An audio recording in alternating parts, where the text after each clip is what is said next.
Hello. How do you uninstall Node.js?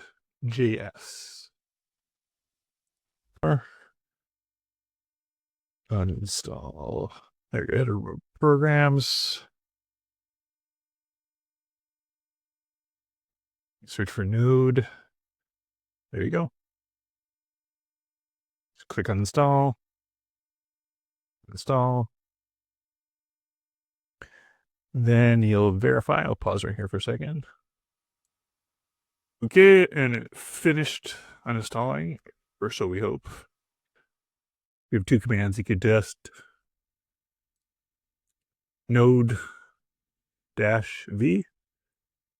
Okay, that's for Node.js. That's the command for it. And then npm-v. Okay, so we are good. That is uninstalled. All right, that's all it is. All right, thank you. Take care, bye.